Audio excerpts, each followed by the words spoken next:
বছরের চুক্তিতে ইস্টবেঙ্গলে সই করলেন প্রভাত লাকড়া। লেফট ব্যাক পজিশন বা ইস্টবেঙ্গলের লেফট রাইট দুটো পজিশনে কিন্তু অপশানটা প্রচণ্ড কম ছিল।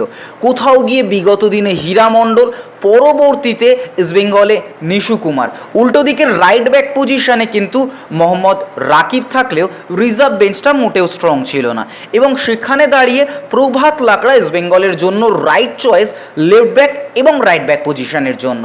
ইস্টবেঙ্গলের 2 বছরের চুক্তিতে সাইন করা কল্যাণীর ফুটবলার প্রভাত লাকড়ার যদি আমরা স্ট্যাটসটা দেখি, তাতে অবশ্যই আমরা লক্ষ্য করব যে লেফট ব্যাক পজিশনে 20টা ম্যাচ খেলেছেন এবং রাইট ব্যাক পজিশনে 30টা ম্যাচ খেলেছেন। গত সিজনে জামশেদপুর এফসিতে তিনি কিন্তু মূলত অপারেট করেছেন রাইট ব্যাক দিয়ে।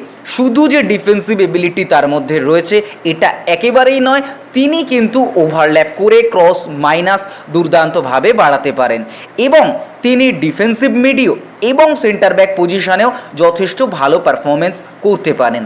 আই লিগে তার 15টা ম্যাচ রয়েছে, আইএসএলে 51টা ম্যাচ রয়েছে, সুপার কাপে 5টা ম্যাচ রয়েছে, আই লিগ 2তে 5টা ম্যাচ রয়েছে।